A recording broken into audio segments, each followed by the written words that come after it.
Buenos Aires, late 1990s. Cafés spill onto the sidewalks. Tango drifts through the air. The peso feels strong, stable, equal to the dollar.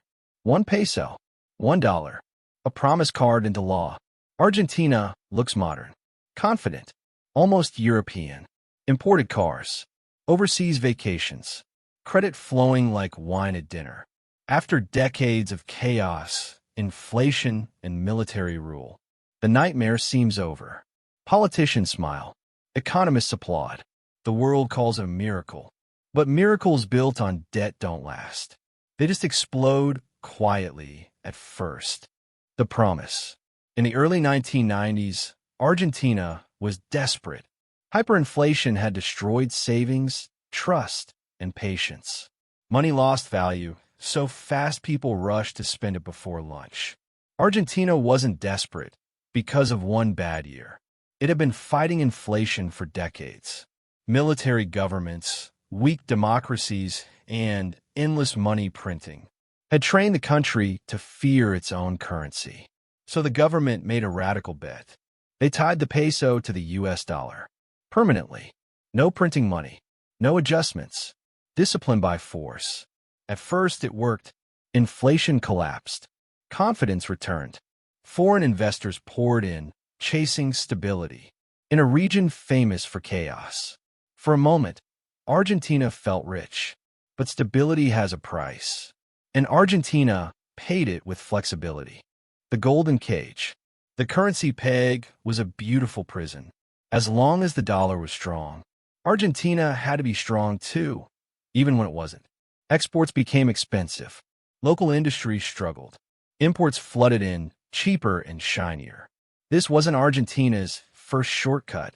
For decades, politics had rewarded spending today and postponing the bill. The currency peg was just the most elegant version of that habit. To keep the illusion alive, the government borrowed, and borrowed, and borrowed some more. Debt replaced productivity. Confidence replaced competitiveness. It looked fine as long as the money kept coming. The addiction. The 1990s were generous. Global capital was restless, hungry for yield. Argentina offered high interest rates and a familiar currency, the dollar. So investors lent. Banks smiled. Politicians celebrated growth without reform. Public spending rose.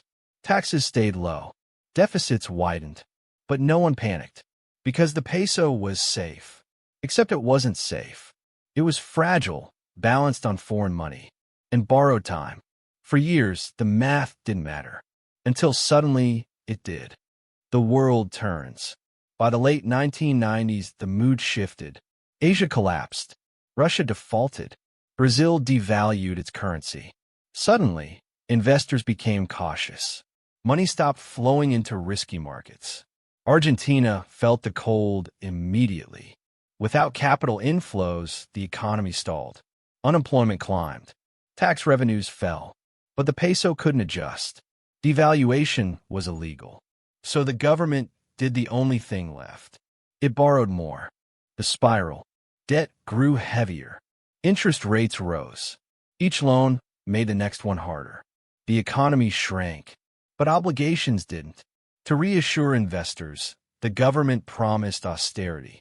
Cuts to wages, cuts to pensions, cuts to public services. The people paid the price for a promise made years earlier. And still, it wasn't enough. The breaking point. By 2001, the math was undeniable. Argentina couldn't grow. It couldn't devalue. It couldn't repay its debts. Investors panicked. They rushed to pull their money out. Banks began to bleed deposits. So the government made a fatal decision. They froze the system. The Corralito. December 2001. Citizens wake up to a shock. Their money is trapped. Withdrawals are limited. Accounts frozen. Savings unreachable. It's called El Corralito, the Little Corral. This wasn't just an economic failure. It was a confiscation of trust. A middle class that had done everything right suddenly learned the rules could change overnight. People who trusted the banks, who followed the rules, who saved instead of spending, locked out their own money. The streets explode. Anger spills into the streets. Protests erupt across the country. Pots and pans become weapons. Crowds chant, "KSE vayan todos." They all must go. Police clash with citizens. Shops close. Jobs vanish overnight. In just 2 weeks, Argentina goes through 5 presidents. The system is collapsing in real time. The default. Days later, the inevitable happens. Argentina defaults on its debt, the largest sovereign default in history.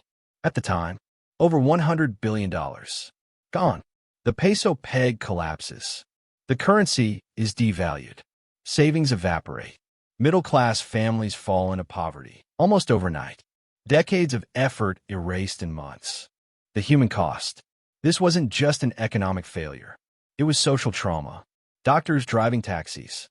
Teachers selling clothes on the street. Retirees choosing between food and medicine. Trust in banks, in politicians, in the future. Shattered. Argentina didn't just lose money. It lost belief. The blame game. Who was responsible? Everyone and no one. Politicians who borrowed instead of reforming. Investors who ignored the risks. Institutions that praised the model. Until it failed. The currency peg wasn't evil, but it was inflexible. And reality doesn't bend for ideology. The long shadow. Argentina eventually recovered. Exports surged after devaluation. Growth returned, but the scars remained. The collapse wasn't just about one policy. It was about a cycle, where every solution planted the seeds of the next crisis. Inflation came back. Debt resurfaced. Trust never fully healed. The country would default again and again. The deeper lesson. Argentina's story isn't unique. It's a warning. When stability is built on denial. When debt replaces reform.